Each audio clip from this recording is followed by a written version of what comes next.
ब्रह्मा जी जब भगवान के नाभि कमल से प्रकट हुए, चारों तरफ देखने की चेष्टा की तो चार मुख हो गए। फिर 100 दिव्य वर्ष तक कमल नाल पकड़कर नीचे उतरते हुए अपने आधार को खोजा, नहीं मिले। फिर ऊपर आकर अपनी इंद्रियों को एकाग्र करके समाधिस्थ होकर भगवान की 100 दिव्य वर्ष तक आराधना की तो हृदय में ही भगवान दिखाई देने लगे। देखा अद्भुत शेष शैया पर भगवान श्री हरि शयन किए हुए हैं। गौरवर्ण भगवान शेष जी का 10,000 फण दिव्य मणियां चमक रही हैं। उन्हीं की नाभि से कमल प्रकट हुआ, कमल में ब्रह्मा जी बैठे। ये अंतःकरण में ही ब्रह्मा जी ध्यान के द्वारा देख पा रहे हैं। ब्रह्मा जी ने भगवान की स्तुति की, जो कल आप श्रवण किए, उसमें थोड़ी जो शेष है उसे श्रवण कीजिए। ब्रह्मा जी ने कहा, प्रभु जो कर्म आपको अर्पण कर दिया जाता है वो अक्षय हो जाता है, उसका कभी नाश नहीं होता और बहुत गुना बढ़कर के वो लाभ मिलता है। जैसे आपने कर्म किया, ये हम सत्संग में हजारों बार बता चुके होंगे कि अगर आप प्रतिपल अर्पित करते हैं कर्म, बहुत बढ़िया। अगर आप भूल जाते हैं तो 1-1 घंटे में अर्पण कर दीजिए। यदि इसमें भी भूल हो जाती है तो सुबह से लेकर शाम तक का कर दीजिए।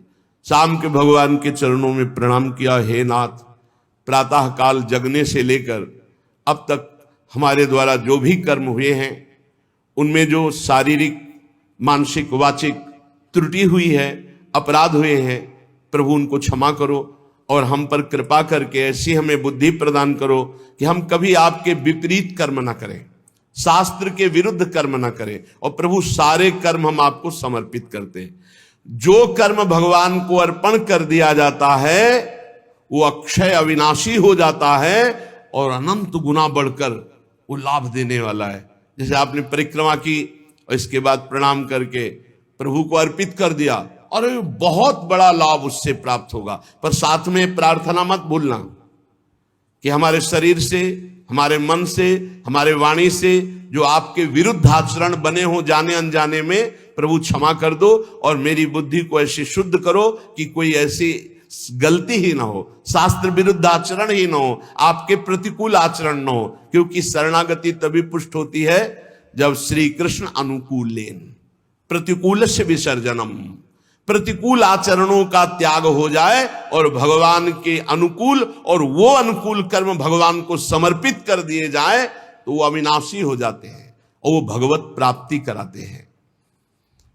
नाना प्रकार के जो भागवतिक कर्म हैं, जैसे यज्ञ है, दान है, तपस्या है, व्रत है, अगर ये भगवान को अर्पित नहीं किए गए तो थोड़े से अपराध में सब के सब नष्ट हो सकते हैं। ये भगवान को अर्पित करना अत्यंत आवश्यक है। बहुत गूढ़ बात है। जैसे हमसे वैष्णव अपराध बन गया, ये बहुत खतरनाक अपराध है। भक्तों की निंदा, भक्तों में दोष दर्शन, भक्तों का दिल दुखा देना, जरा भी किसी तरह से उनके गुणों में चर्चा करके दोष निकाल लेना, बहुत बड़ी हानि है ये। किए सुकृत सब जन्म के छीन में डारे खोए। अब आपने भगवान को कर्म अर्पित किए हैं, 2 घंटा से नाम जप कर रहे हैं और वो भगवान को अर्पित कर दिया। करना चाहिए। अब ये भगवान के सरकारी बैंक में जमा हो गया, अब आपसे अभी वैष्णव अपराध बना, इसका दंड मिलेगा लेकिन आपका नष्ट कुछ नहीं हो सकता क्योंकि वो सरकारी बैंक में जमा है। इसलिए कह रहे हैं जो कर्म जैसे भागवतिक हैं, यज्ञ है, दान है, कठिन तपस्या है, व्रत है, तीर्थयाटन है, स्वाध्याय आदि आदि, यदि ये भगवान को समर्पित नहीं किए और ये सुरक्षित रहे तो ये तुम्हें स्वर्ग आदि लोक देंगे, बस भगवत प्राप्ति नहीं कराएंगे। और अगर अपराध बन गया तो ये नष्ट भी हो जाएंगे। इसलिए भगवत प्रसन्नता प्राप्त करना सब साधना का फल है। हमारे प्रभु प्रसन्न हो जाएं। जब श्री भरत जी महाराज चित्रकूट पहुंचे, भगवान श्री राम जी के चरणों के दर्शन किए। बड़े बड़े महापुरुष हैं, विदेहराज जनक जी भी हैं, परम ज्ञानी वशिष्ठ जी भी हैं, और सब ब्रह्म ऋषि हैं। राज्याभिषेक की सामग्री लेकर गए थे भरत जी महाराज।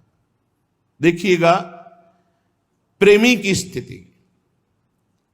भरत जी महाराज के प्रेम विवस्था में भगवान एक शब्द बोले।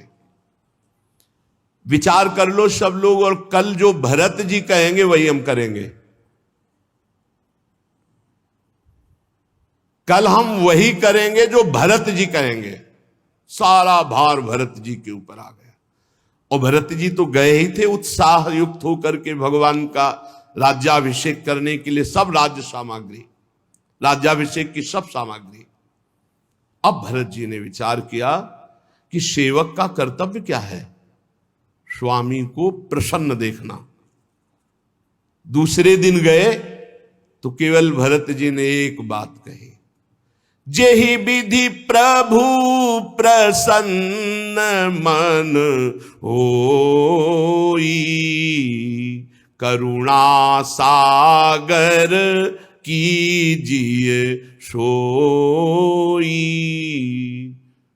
भरत जी ने ये नहीं कहा कि राज्याभिषेक करवा लीजिए प्रभु।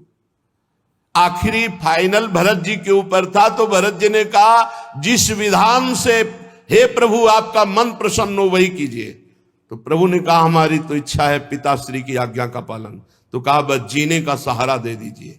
तो पादुका लाए थे, भरत जी ही लाए थे, प्रभु के चरणों में अर्पित की। प्रभु ने प्रसादी की, पादुका रखकर सारा तीर्थों का जल भरत कूप में विराजमान किया जो अभिषेक के लिए लाए थे।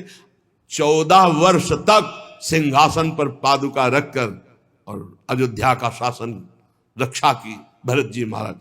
भरत जी अगर कह देते तो भगवान वापस आ जाते, लेकिन भरत जी ने कहा प्रभु का प्रसन्न रहना ये सेवक का परम धर्म है।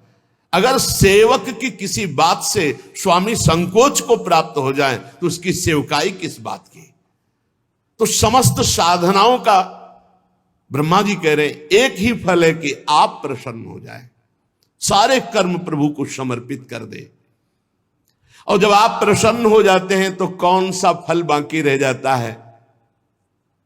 प्रभु आप सर्वदा जीवों के हृदय में बैठकर ज्ञान देते रहते हैं। ध्यान दीजिए, आप जब कोई गलत काम करना चाहेंगे तब आपको एक अंदर से आवाज आएगी, ये गलत है मत करो, फंस जाओगे। सबके हृदय में देखो, ब्रह्मा जी कह रहे हैं हे प्रभु आप सबके हृदय में ज्ञान प्रदान करते हैं, गलत मार्ग में जा रहे हो मत करो। लेकिन कोई नहीं सुनता प्रभु की बात और फंस जाता है, दुर्गति को जाता है। सब देख लो अपने हृदय में, सबके हृदय में हमारे भगवान जगत गुरु श्री कृष्ण चंद्रजू, वो भगवान की आवाज होती है जो अंदर से कहती है गलत है मत करो।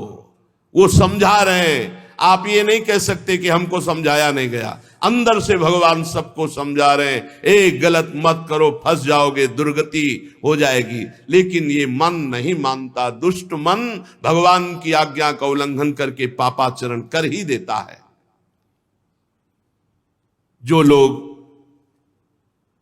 प्राण त्याग करते समय आपका स्मरण कर लेते हैं, जय जनार्दन, जय देवकी नंदन, जय श्री कृष्ण,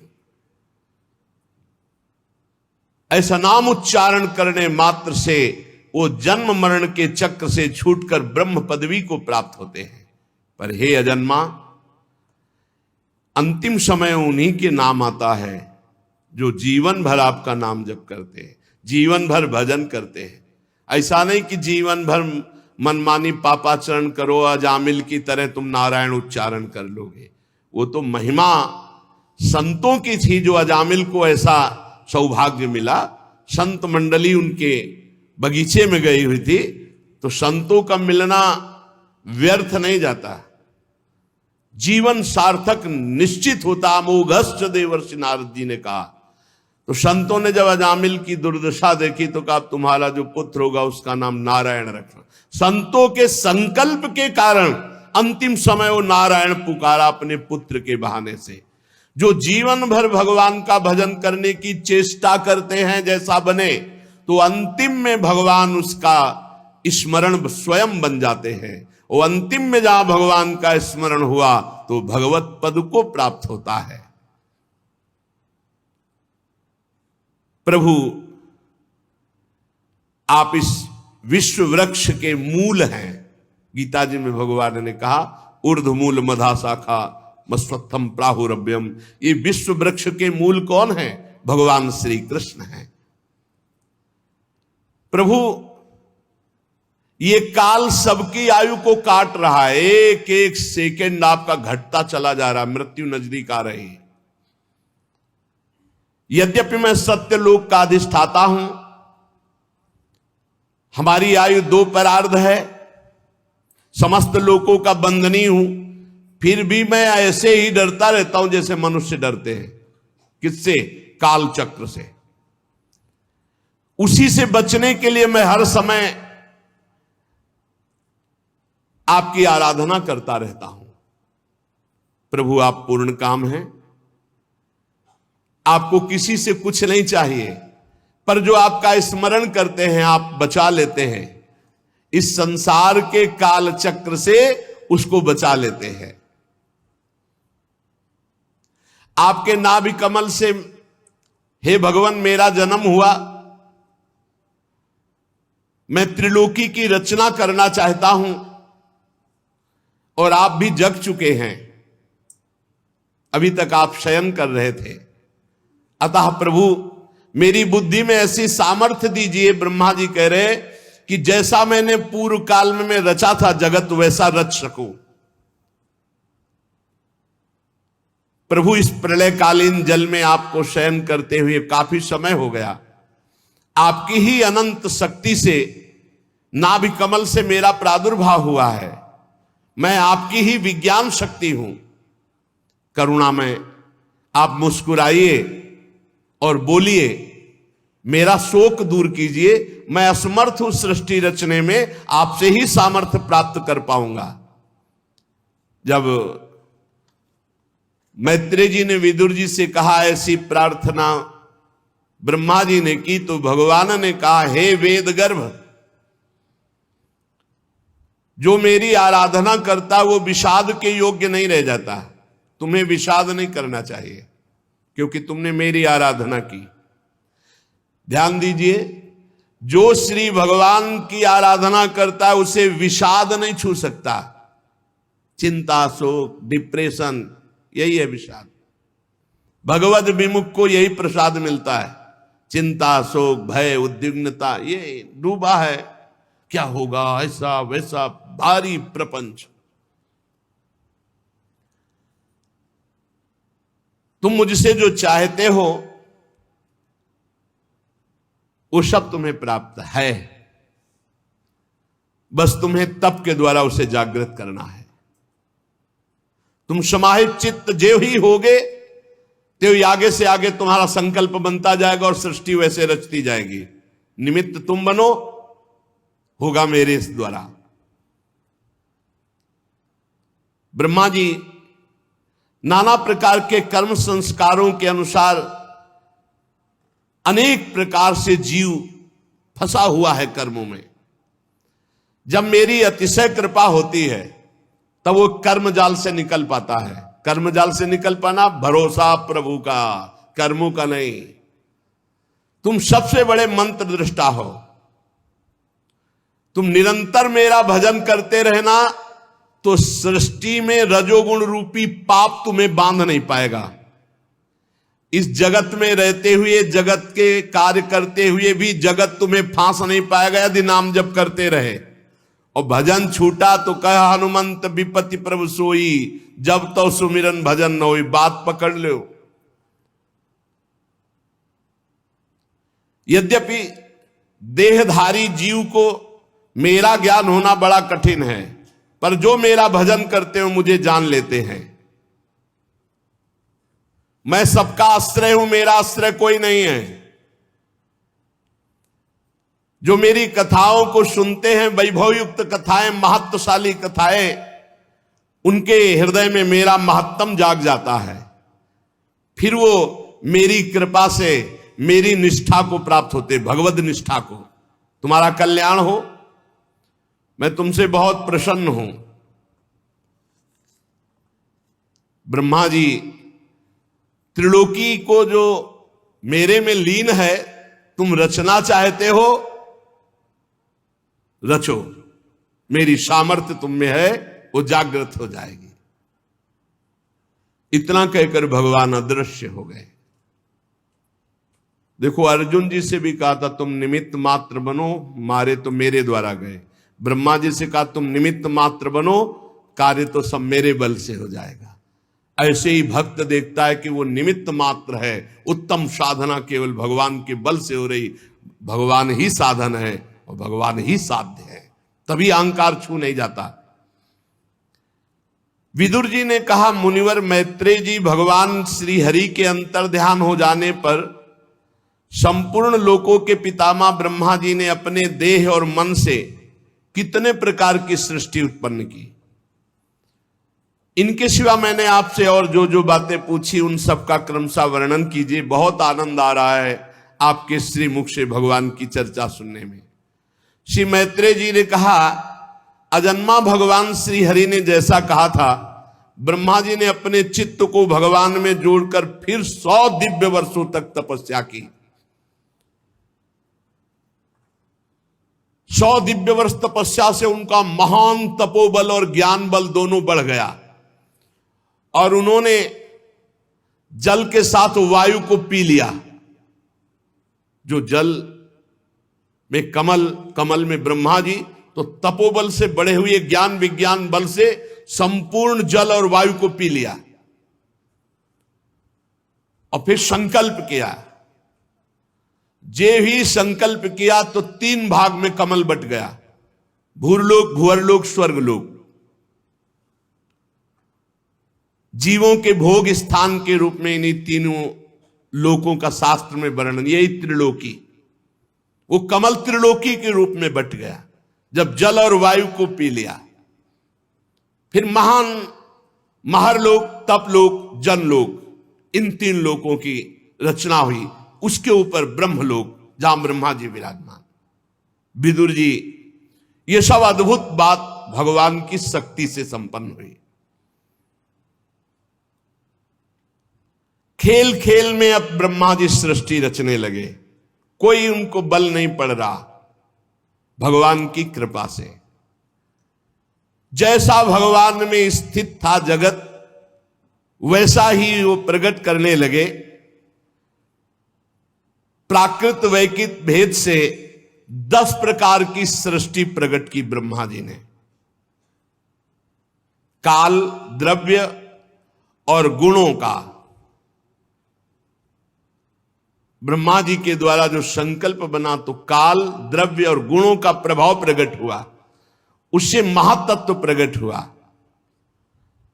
दूसरी सृष्टि अहंकार की, जिससे पंचभूत, ज्ञानेन्द्रियां, कर्मेंद्रियां। तीसरी सृष्टि भूत सर्ग, पंचभूतों से बने हुए शब्द, स्पर्श, रूप, रस, गंध, तन्मात्रा। जितना शब्द है, स्पर्श है, रूप है, रस है, गंध है, ये तीसरी सृष्टि। इंद्रियां, ज्ञानेन्द्रियां, कर्मेंद्रियां, क्रियाशक्ति प्रधान, चौथी सृष्टि प्रकट की। 5वीं सृष्टि सात्विक अहंकार से उत्पन्न हुए इंद्रियों के अधिष्ठात्र देवताओं की और इसी के साथ मन की भी सृष्टि की। 6वीं सृष्टि अविद्या की। यही बांधती संपूर्ण जीवों को। तामिस्त्र, अंध, तामिस्त, तम, मोह, महामोह, ये 5 गांठें अविद्या की हैं। ये जीवों की बुद्धि में बैठी रहती है अविद्या। ये आवरण विक्षेप करके जीव को भगवान की तरफ जाने से रोकती है, माया में लगाती है। 6 प्रकार की सृष्टियां, ये वैकृत सृष्टि है। ब्रह्मा जी ने रजोगुण को स्वीकार करके सातवीं प्रधान वैकृत सृष्टि स्थावर की स्थावर वृक्षों की। पहली वनस्पति जो बिना मोर आए ही फलते हैं, जैसे गूलर, बड़, पीपल आदि। फिर औषधि जो बिना किसी का आश्रय लेकर बढ़ती, जैसे ब्राह्मी, गिलोया आदि विविध प्रकार की औषधियां।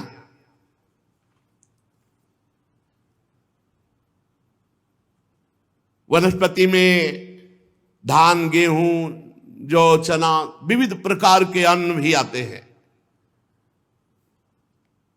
जिनकी छाल बहुत कठोर होती है, त्वक्सार, बीरुद जो लता भूमि में फैलती, खरबूजा, तरबूजा आदि, ये ऊपर नहीं चढ़ सकती। द्रुम जैसे आम, जामुन, पीपल आदि, ये बड़े बड़े वृक्ष, इन्हें द्रुम कहा गया है। तो वनस्पति, औषधि, लता, त्वक्सार, विरुद्ध, द्रुम, ये छठवीं स्थावर वृक्षों की रचना ब्रह्मा जी ने की। इसमें असंख्यों प्रकार के, जैसे पेड़ तो बहुत प्रकार के पेड़, वनस्पति तो बहुत प्रकार के, औषधि बहुत प्रकार की, अन्न बहुत प्रकार का, लता बहुत प्रकार, ऐसे ये तो उदाहरण में एक दो बताए गए।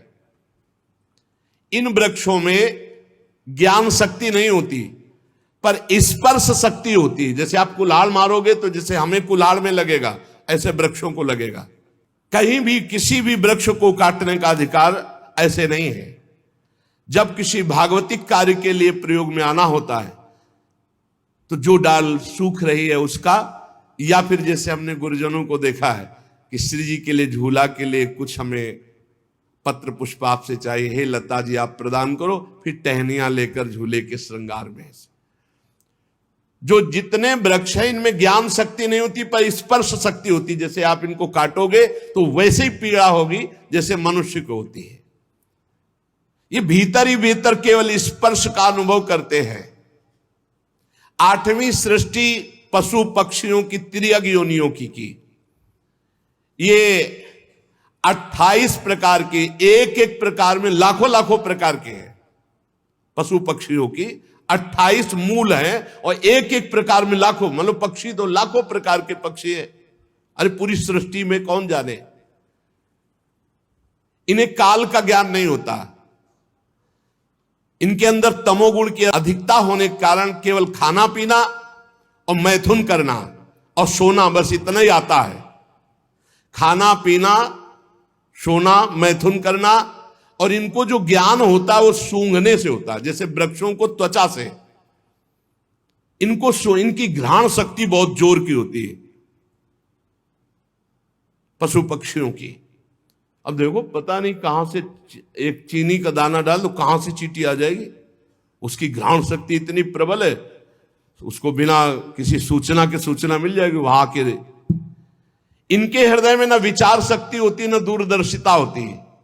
केवल खाना पीना, मैथुन करना, सोना और सूंघने से वस्तुओं का ज्ञान होता है। इन तिर्यक योनियों में, पशु पक्षियों में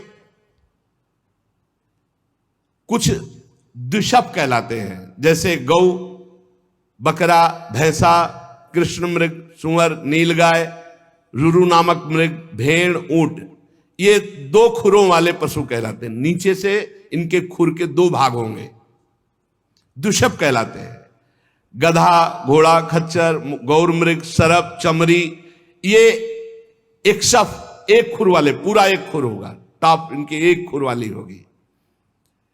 और कुछ 5 नखों वाले, कुत्ता, गीदड़, भेड़िया, बाघ, बिलाव, खरगोश, शाही, सिंह, बंदर, हाथी, कछुआ, गो, मगर, ये 5। कुछ 2, कुछ 1, कुछ 5। कंक, बगुला, गिद्ध, बटेर, बाज, भास, भल्लूक, मोर, हंस, सारस, चकवा, कौवा, उल्लू आदि उड़ने वाले ये जीव पक्षी कहलाते हैं। ये सब संकल्प से हो गए, किसी कारीगर की जरूरत नहीं। पर 84 लाख योनियों में 83,99,999 योनियां ये दशई के अंतर्गत आती। ब्रह्मा जी ने संकल्प किया, सृष्टि हो गई, नवी सृष्टि हुई ये मनुष्यों की। ये एक प्रकार की होती है, इसमें नहीं होते कि एक शब्द द्विशब्द या 5 पंजा वाले, ये एक प्रकार, इनका आहार ऊपर से जाता है। ये रजोगुण प्रधान है, साधना से सतोगुण एकत्रित कर सकते हैं, नहीं रजोगुण प्रधान और कुसंग मिल जाए तो तमोगुण हो जाए, राक्षसी प्रवृत्ति। ये कर्म परायण होते हैं और ये दुख ही जीवन भर भोगते हैं यदि भजन न करें तो। रचना ही है मनुष्य होने की ऐसी, ये दुख ही को सुख समझते हैं। स्थावर पशु पक्षी मनुष्य, ये तीनों प्रकार की सृष्टियां ब्रह्मा जी ने रची। जो सनक सनंदन सनातन सनत कुमार ऋषियों का है वो कौमार सर्ग है, वो सबसे प्रथम रची गई। मनुष्यों में जब रचना हुई तो सबसे पहली रचना सनक सनंदन सनातन सनत कुमार जी की हुई। फिर देवता पितर असुर गंधर्व राक्षस अप्सरा यक्ष सिद्ध चारण विद्याधर भूत प्रेत पिशाच किन्नर किमपुरुष अश्वमुख, ये देव सृष्टि ब्रह्मा जी ने प्रकट की। ब्रह्मा जी अम्मा है, ब्रह्मा जी पिता है, संकल्प करते जा रहे हैं, सब सृष्टि पैदा होती चली जा रही। 10 प्रकार की ऐसी ब्रह्मा जी ने सृष्टि की। भगवान सत्य संकल्प हरि ही ब्रह्मा जी हैं। जैसा जैसा संकल्प करते जाते हैं वैसी वैसी सृष्टि रचना होती जा रही है। इसके सुनने मात्र से पाप नष्ट होते हैं। श्री मैत्रेय जी कहते हैं, विदुर जी, पृथ्वी का आदि कार्य वर्ग सबसे पहला अंश जो है उसे अणु कहते हैं। अणु सबसे पहला पृथ्वी का, जिसे सूक्ष्मदर्शी से भी नहीं देखा जा सकता, बड़ा सूक्ष्म परमाणु। परमाणु जब परस्पर मिलते हैं तब एक अवयवी की प्रतीत होती है। बड़ा सूक्ष्मतम अंश ये महान है। इसीलिए भगवान को कहा गया है अणु अणियान महतो मह्यान, छोटे में सबसे छोटा, अणु से भी छोटे भगवान, और महान में सबसे बड़े विराट भगवान। जब 2 परमाणु मिलते हैं तब एक अणु होता है, इतना छोटा है। पृथ्वी का सबसे पहला अंश परमाणु। बड़ा ध्यान से सुनोगे तब तुम्हें समय का ज्ञान होगा, काल किसे कहते हैं। 2 परमाणु मिलते हैं तो एक अणु होता है। परमाणुओं को देखा ही नहीं जा सकता। और जब 3 अणु मिलते हैं तो उसे त्रिश्रेणु कहते हैं। त्रिश्रेणु देखा जाता है, जैसे खिड़की से सूर्य की किरणें आ रही हो तो उसमें जो छोटे छोटे कण उड़ते दिखाई देते हैं उन्हें त्रिश्रेणु कहते हैं। झरोखे में से होकर आई हुई सूर्य की किरणों के प्रकाश में आकाश की तरफ जो उड़ते हुए रेणु दिखाई देते हैं, वो 3 अणु मिलकर के तब वो त्रिश्रेणु हुए, तब वो देखने में आते हैं। परमाणु को तो देखा ही नहीं जा सकता। ऐसे 3 त्रिश्रेणुओं को पार करने में जो सूर्य को समय लगता है उसे त्रुटि कहते हैं। और 100 गुना त्रुटि का वेद होने पर फिर उसे वेद कहा जाता है। और 3 वेद का जब तो एक लव होता है, और एक लव का पलक झपकने में निमेष इतना, इसे निमेष समय कहते हैं। और 3 निमेष का एक क्षण होता है, और 5 क्षण की एक काष्ठा होती है, और 15 काष्ठा की एक लघु होती है, और 15 लघु की एक नाड़िका दंड कही जाती है, और 2 नाड़िकाओं का एक मुहूर्त होता है। और दिन के घटने बढ़ने के अनुसार दिन एवं रात्रि की दोनों संधियों के 2 मुहूर्तों को छोड़कर 6 या 7 नाड़िका का एक प्रहर होता है, उसे याम कहलाया जाता है, जो मनुष्य का दिन या रात का चौथा भाग कहा जाता है। 6 पल तांबे का एक ऐसा बर्तन बनाया जाए जिसमें 1 प्रस्थ जल आ सके और 4 मासे सोने की 4 अंगुल लंबी सलाई बनवाकर उसके बर्तन में छेद करके छोड़ दिया जाए और जितने में 1 अंजुल जल गिरेगा जितने समय में उसे नाड़िका कहते हैं। 4-4 पहर के मनुष्य के दिन और रात होते इसलिए 8 पहर कहते हैं। और 15 दिन रात का एक पक्ष होता है जिसे शुक्ल पक्ष और कृष्ण पक्ष कहते हैं, और 2 पक्षों को मिलाकर एक महीना कहते हैं, जो पितरों का एक दिन रात है। अपना 15 दिन कृष्ण पक्ष और 15 दिन शुक्ल पक्ष, पितरों का एक रात और एक दिन हो गया। 2 मास का एक ऋतु होता है, 6 मास का एक अयन होता है, उत्तरायण दक्षिणायन। ये दोनों अयन मिलकर देवताओं के एक दिन रात होते हैं। शुक्ल पक्ष और कृष्ण पक्ष, पितरों का कृष्ण पक्ष 15 दिन रात और शुक्ल पक्ष 15 दिन एक दिन। हमारे 15 दिन, उनके एक दिन रात। कृष्ण पक्ष शुक्ल पक्ष जो 1 महीना हुआ दिन रात हो गया, और हमारे 6 महीना और देवताओं के एक दिन रात। दक्षिणायन रात्रि और उत्तरायण दिन, ये दोनों अयन मिलकर देवताओं के एक दिन रात होते हैं। मनुष्य लोक में 1 वर्ष व्यतीत हो जाता है, 12 महीना व्यतीत हो जाते हैं, तो उनका एक दिन रात। ऐसे 100 वर्ष की मनुष्य की आयु बताई गई है, पूरी आयु 100 वर्ष। चंद्रमा आदि ग्रह, अश्वनी आदि नक्षत्र, समस्त तारा मंडल के अधिष्ठात काल स्वरूप भगवान सूर्य परमाणु से लेकर संवत्सर पर्यंत काल में 12 राशि रूप संपूर्ण भुवन को उसकी निरंतर परिक्रमा करते हैं। सूर्य, बृहस्पति, सवन, चंद्रमा और नक्षत्र संबंधी महीनों के भेद से वर्ष ही संवत्सर, परिवत्सर, इडावत्सर, अनुवत्सर और वत्सर कहा जाता है।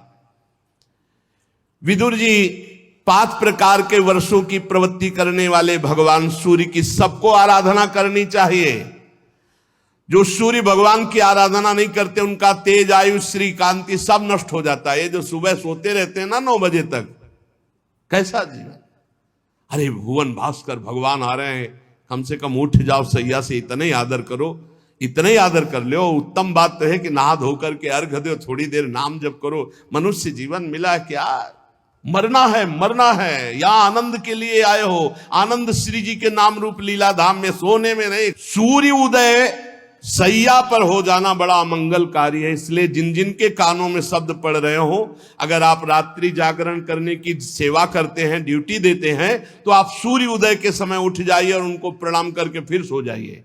पर सूर्य उदय होते समय आपका उठना अनिवार्य है। अगर ऐसा नहीं तो आपकी श्री कीर्ति, शांति, मंगल, सुख सब नष्ट हो जाएंगे। देख लेना, आप देख लेना।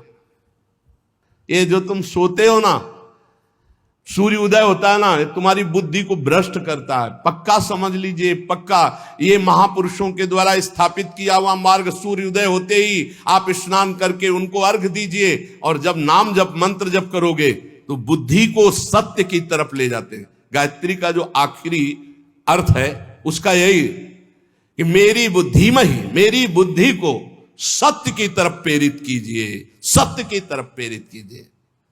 पक्का बुद्धि भ्रष्ट हो जाती है जो सूर्य भगवान को अर्घ नहीं देता। सूर्य भगवान को अर्घ देना, सूर्य भगवान को प्रणाम करना, नमस्कार करना, ये बुद्धि को सत्य की तरफ ले जाता है। कैसे कैसे कार्य हो रहे समाज में, कैसे कैसी घृणास्पद बातें हो रही, पूछो मत, पूछो मत। आप सब जानते हैं तो आप क्या नहीं सोच रहे कि ये बुद्धि भ्रष्ट क्यों इतनी हो रही है। ये बुद्धि भ्रष्ट, श्री कीर्ति, वैभव सब नष्ट हो जाएगा। इसलिए मान लो हमारी प्रार्थना, आप रात की ड्यूटी करते हो तो घर वालों को बता दो कि सूर्योदय होने के पहले में जगा देना। जग जाओ, 5 मिनट हाथ जोड़कर नाम जप करो, प्रणाम करो। भगवान हमको ऐसी ड्यूटी लगाए हो कि अब हम भजन नहीं कर सकते, अब हम सोएंगे। फिर सो जाओ, बच जाओगे। नहीं ऐसे ऐसे अपराध बनेंगे कि बुद्धि काम ही नहीं करेगी। ये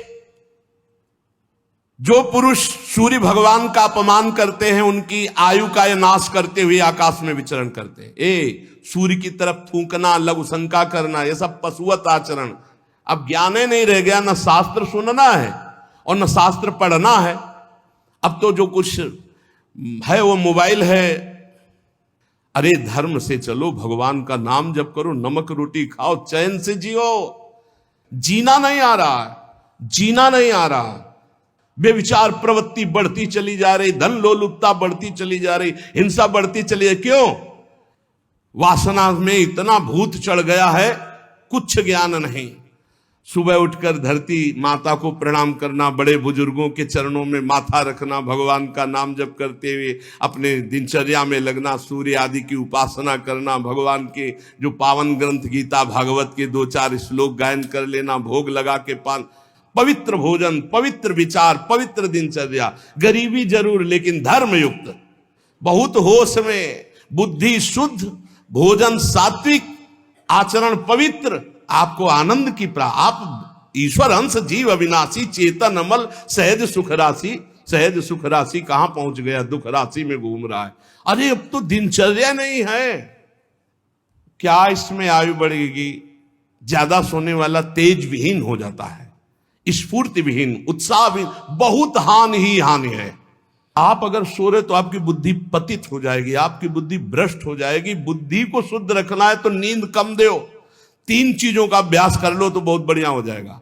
कम खाना, कम बोलना, कम सोना। बचो, कम बोलो, कम खाओ और कम सो। फिर देखो आपका जीवन कैसा उत्तम। और 3 ही जगह फंस जाते हैं। जहां अधिक बोलना तो अपराध वाणी का बन गया, अधिक भोजन तो प्रमाद बन गया, और अधिक सोना तो पूछो मत, ये तो जीवन ही बर्बाद करना है। ये भाई तुम्हें सच्ची कहते हैं, शरीर को आप जैसे ढाल लो वैसे ढल जाएगा।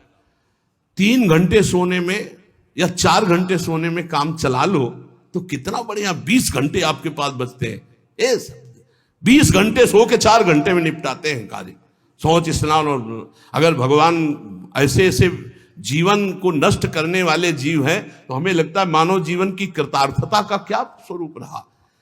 जो लोग भगवान सूर्य को अर्घ नहीं देते, नमस्कार नहीं करते, आदर नहीं करते, स्वाभाविक है उनकी आयु नष्ट हो जाती। जैसे वर्णन किया गया है कि अपने बड़े बुजुर्ग गुरुजन आ रहे हैं और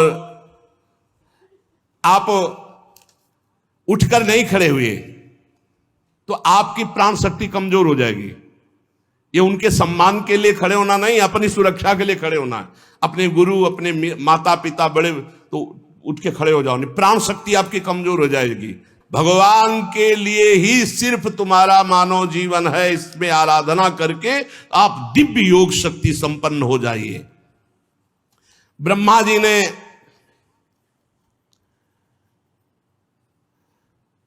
ये समय का रचना किया। विदुर जी कहते सतयुग, त्रेता, द्वापर और कलयुग। ये सुना है तो प्रभु इनका समय क्या है, इनका संध्यांश क्या है? तो मैत्रेय जी ने कहा ये 4 युग अपनी संध्या और संध्यांशों के सहित देवताओं के 12,000 वर्ष तक रहते हैं, ऐसा बताया गया है। सतयुग में दिव्य वर्ष की बात है, 4000 दिव्य वर्ष और 800 संध्यांश दिव्य, तो 4800 वर्ष दिव्य। मानवीय गणना में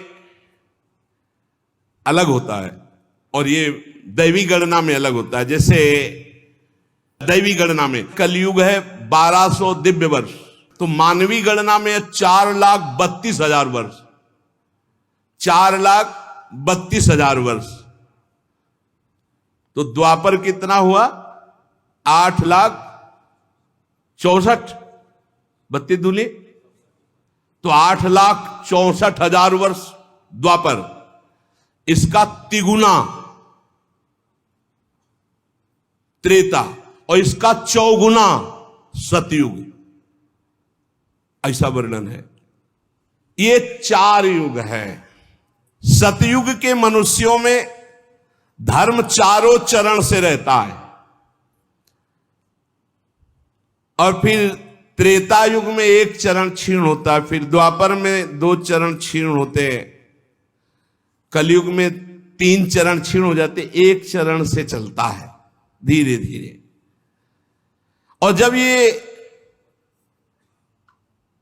चतुर्युगी 1000 बार चतुर्युगी बीत तो ब्रह्मा जी की रात्रि आ जाती है। सबको समेट करके नाश करके ब्रह्मा जी अपने दुकान समेट करके भगवान नारायण में लीन और शयन करते हैं। फिर 1000 चतुर्युगी के बाद फिर रचते हैं। ऐसे चलता है दिन रात, रात में सो गए, दिन में रच दिया। फिर जो पूरी ब्रह्मा जी की आयु होगी उसे महाप्रलय कहते हैं। कुछ नहीं, सब समाप्त। ब्रह्मा जी का जब तक दिन चलता है तब तक सृष्टि चलती है, जहां रात आती तो सब समेट लेते हैं। ब्रह्मा जी के एक दिन में 14 मनु बदलते हैं, एक दिन में 14 मनु। अरे बड़ा विचित्र खेल है। एक मनु का राज्यकाल जानते हो कितना होता है?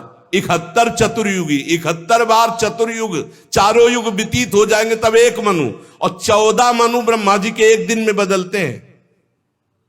प्रत्येक मनवंतर में सप्तऋषि, देवता और इंद्र और गंधर्वराज ये सब बदल जाते हैं। ब्रह्मा जी के एक दिन में 14 मनु, 14 इंद्र, ये सब बदल जाते। 14 इंद्र बनते हैं एक दिन में ब्रह्मा जी के। ये इसीलिए कि हमारा जीवन कितना है, एक मनवंतर में मनुवंशी राजा लोग, सप्तऋषि, देवगण और देवराज इंद्र और गंधर्व ये सब बदलते हैं। और ब्रह्मा जी प्रतिदिन ऐसे सृष्टि रचते हैं और रात के सब समेट लेते हैं। बड़ा भगवान का विचित्र खेल है। कालक्रम से जब ब्रह्मा जी के दिन बीत जाता है तब वो तमोगुण को स्वीकार करके निश्चेष्ट भाव से सृष्टि का नाश कर देते हैं। नाश करने के लिए भगवान रुद्र रूप, तीसरा नेत्र खुला, संकर्षण जी से अग्नि और 12 सूर्य एक साथ उदय होकर आग बरसा, सब भस्म हो गए। भजन कर लो, यही सब भोग ले, सब भोगना है। अरे बोले कहां? तो देख लो यहां संसार में देख लो, आग नहीं लगती, भूंज नहीं जाते। फैक्ट्री में आग लग गई, गाड़ी में आग लग गई, सब जल रहे हैं। ऐसे आग लगेगी, जलना पड़े। भगवत प्राप्ति कर लो भाई, नहीं आगे सब ये सुनते रहो। भगवत प्राप्ति के लिए तुम रो पड़ोगे, सुनते केवल रहो। सारा विश्व उस समय अग्निमय हो जाता है, भस्म हो जाता है। भयंकर जल वर्षा, फिर जल में, और उसी जल में भगवान शयन करते हैं। और उन्हीं भगवान को प्राप्त कर लो, खत्म हो जाएगा खेल, ये जलना जुलना, आनंद में हो जाओ। उन्हें तो श्री जी के पास जाना है, श्री जी के साथ खेलना है, खाना है, जहां माया का प्रवेश ही नहीं। इसीलिए कहते जय वृंदावन, प्राण वृंदावन, सर्वस्व वृंदावन। ये सब भूर भुआ स्वर्ग लोग सब जलमय हो जाते, आग लगती। पहले वर्णन है, पहले 100 वर्ष बरसें नहीं होगी। अब 100 वर्ष, 1 साल ना हो तो भूखा मरना शुरू हो जाता है। फिर लोग लोगों को खाने लगेंगे, भूख से व्याकुल होकर। 100 वर्ष तक आग जब बरसेगी। ये कहानी नहीं है, ऐसा होता है। फिर 100 वर्ष तक प्रलयंकारी जल, जल ही जल, जल ही जल। काहे को मरोगे? पहले ही भगवान का भजन करके परम पद प्राप्त कर लो। मनुष्य शरीर इसीलिए दुर्लभ कहा गया है। ये जब सृष्टि नाश होनी होती तो भगवान शेष जी के 10,000 फणों से विषैली आग पैदा हो जाती है। 12 सूर्य उदय हो जाते हैं। नीचे से संकर्षण और ऊपर से महादेव की तीसरा नेत्र खुल गया, भस्म होता सब चला जाओ।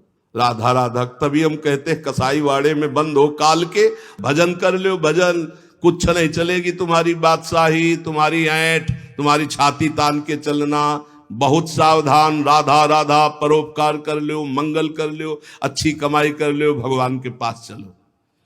7 समुद्र प्रलय काल के प्रचंड पवन से उमड़ती हुई उत्ताल तरंगों से मर्यादा तोड़कर पूरी त्रिभुवन को डुबाने लगते हैं। उसी जल में भगवान आराम से नेत्र मूंद करके शेष सैया पर शयन करते हैं।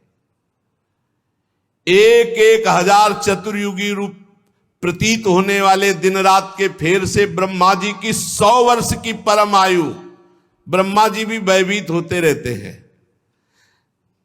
2 परार्ध कही गई है ब्रह्मा जी की आयु। पहला परार्ध व्यतीत हो गया है, दूसरा चल रहा है परार्ध, महाप्रलय कह लिए। ब्रह्मा जी की उत्पत्ति ब्राह्म नामक महाकल्प में हुई थी। एक परार्ध व्यतीत हो गया, दूसरा चल रहा है पाद्मकल्प पहला।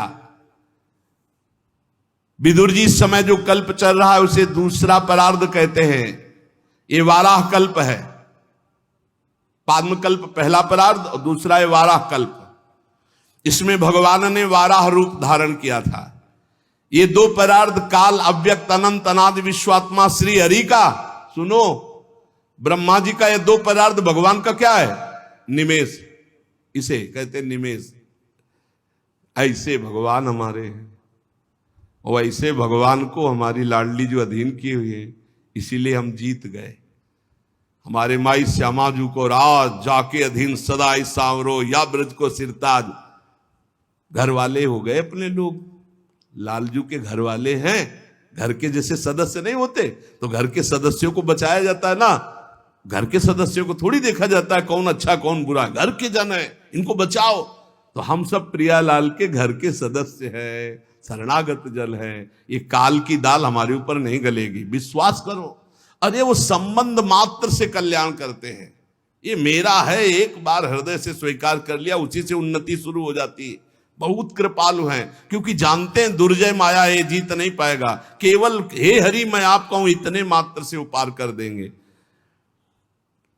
यही जब हम बचपन में भगवत मार्ग में भागे थे ना, तो यही जब पढ़ते थे तब व्याकुलता होती थी कि मुझे बस ब्रह्म प्राप्ति करनी है। अब जन्म मरण के चक्र में नहीं फंसना। इसीलिए भूख, प्यास, गर्मी, सर्दी, सब इसकी कोई परवाह नहीं थी। कोई जैसे देखे हमारी तरफ आ रहा तो उठ के खंडेर की तरफ चले जाते, न मिलना न देखना, हमको भगवत प्राप्ति करनी है। समस्त कारणों के परम कारण श्री भगवान जी हैं। अब ब्रह्मा जी ने अज्ञान की 5 प्रवृत्तियां पैदा की। तम अर्थात अविद्या, मोह अर्थात अस्मिता, महामोह अर्थात राग, तामिस्त्र अर्थात द्वेष, अंधतामिस्त्र अभिनिवेश। ये पापमयी दृष्टि है, जिसकी अविद्या की दृष्टि है, मोह की दृष्टि है, राग की दृष्टि है, द्वेष की दृष्टि है। इससे पाप ही होता है। ब्रह्मा जी ने देखा है तो पाप कराने वाली मैंने सृष्टि रची। पवित्र हुए, पवित्र होकर आचमन किया और भगवान का ध्यान किया। दोबारा संकल्प किया तो सनक, सनंदन, सनातन, सनत कुमार, ये 4 निवृत्ति प्राण ऊर्ध्व रेता मुनि प्रकट हुए। इनसे कहा सृष्टि रचो, बोले हमारे बस की बात नहीं, हम तो हरिश शरणम हरिश शरणम हरिश शरणम। निकल पड़े दिगंबर महापुरुष। कहा तुम लोग सृष्टि उत्पन्न करो। उनका पिताश्री, हम निवृत्ति मार्ग पर चिंतन रखने वाले हैं, इसलिए हम ऐसा नहीं कर सकते। ओ हरिश शरणम हरिश शरणम। ब्रह्मा जी ने देखा कि तो मेरी आज्ञा नहीं मान रहे, बड़ी गुस्सा आई। जब ब्रह्मा जी को गुस्सा आई, बहुत रोकने का प्रयास किया लेकिन बहुत गुस्सा आ गई। तो ब्रह्मा जी के बीच भाव से यहां से श्याम वर्ण का एक तेजो में देव प्रकट हुआ और वो थोड़ा रुदन करने लगा। तो उनका रो मत, बोले मेरा नाम बताओ, बोले रोए इसलिए रुद्र। बोले रहने का स्थान बताओ, बोले कैलाश। यहां श्रीमद् भागवत महापुराण के विधान में भगवान ब्रह्मा जी के भ्रकुटी मध्य से भगवान रुद्र का अवतार हुआ, देवाधिदेव महादेव। देखो ये हमने कई बार कहा है कि जिस पुराण को आप पढ़ोगे उसमें वही अधिष्ठात्र देवता होगा। जैसे अपने गुरु कृपा से कई पुराणों का स्वाध्याय हुआ, तो अगर देवी पुराण तो देवी से सबकी उत्पत्ति, शिव पुराण तो शिव से सबकी उत्पत्ति, जिस पुराण के अधिष्ठात्र देवता उसी से सबकी उत्पत्ति। तो यहां भगवान श्री हरि, श्री कृष्ण, उनके लिए श्रीमद् भागवत। तो इसमें श्री कृष्ण श्री हरि से भगवान ब्रह्मा, ब्रह्मा जी से देवाधिदेव महादेव जी का प्रादुर्भाव। तब कमल योनि भगवान ब्रह्मा ने उस बालक की प्रार्थना पूर्ण करने के लिए मधुर वाणी में कहा देवश्रेष्ठ, तुम देवश्रेष्ठ हो, देवाधिदेव हो। तुम्हारा नाम रुद्र, तुम्हारे रहने का सूक्ष्म स्थान, सबका हृदय, सबके इंद्रियां, सबके प्राण, आकाश, वायु, अग्नि, जल, पृथ्वी, सूर्य, चंद्रमा और तपस्या, ये तुम्हारे स्थान है। और तुम 11 रूपों में रहोगे। मन्यु, मनु, महिनस, महान, शिव, ऋतध्वज, उग्ररेता, भव, काल, वामदेव, धृतव्रत, धी, वृत्ति, उषना, उमा, नियुत, सर्पी, इला, अंबिका, इरावती, सुधा, दीक्षा, ये 11 रुद्राणियां तुम्हारी अर्धांगिनी होंगी। तुम, जो हमने तुम्हें स्थान दिया, हृदय, इंद्री, प्राण, आकाश, वायु, अग्नि, जल, पृथ्वी, सूर्य, चंद्रमा, तपस्या, इन स्थानों पर रहो और प्रजा उत्पन्न करो, क्योंकि हमारी इच्छा है कि इस समय सृष्टि बढ़े। भगवान शंकर को आदेश हुआ कि प्रजा रचो, तो रचना शुरू किया। अब उनकी जो रचना थी बहुत विचित्र थी। किसी के हजारों मुख, किसी के एको मुख नहीं, किसी के हजारों आंखें, किसी के एक आंख हो, किसी के बहुत हाथ, किसी के विचित्र, असंख्यों यूथ के यूथ, भूत प्रेत पिशाच। ब्रह्मा जी ने कहा बंद करो, बंद करो, आप अपनी सृष्टि बंद करो, नहीं जो हम सृष्टि रच रहे सब खा जाएगी आपकी सृष्टि। महाराज, ये सारे दिशाएं डरपने लगी, आप अपनी सृष्टि बंद करो, तुम्हारा कल्याण हो, हमारे आदेश का पालन हो गया, बस। ये आपने जो सृष्टि रची है पूरी सृष्टि को खा जाएंगे, मत रचो सृष्टि, तुम्हारा कल्याण हो, तुम सुखी रहो, तुम तप में लगो, तपस्या करो। हे इंद्रियातीत, हे सर्वांतर्यामी, हे ज्योतिष स्वरूप देवाधिदेव, आप अपनी सृष्टि बंद कर लो। भगवान शंकर ने कहा, आप ने कहा था रचो, तो फिर आपकी आज्ञा पालन करके रच रहे थे। तब भगवान रुद्र ने कहा ठीक है, और वो समाधि में शंकर सहज स्वरूप संभाला, लाग समाधि अखंड 88 हजार वर्ष तक की समाधि देवाधिदेव की। ब्रह्मा जी फिर उदास हो गए, अब हमारी सृष्टि कैसे बढ़े। तो अगला संकल्प करते हैं, फिर क्या प्रकट होता है आगे चर्चा करते हैं। श्री राधा वल्लभ लाल की जय।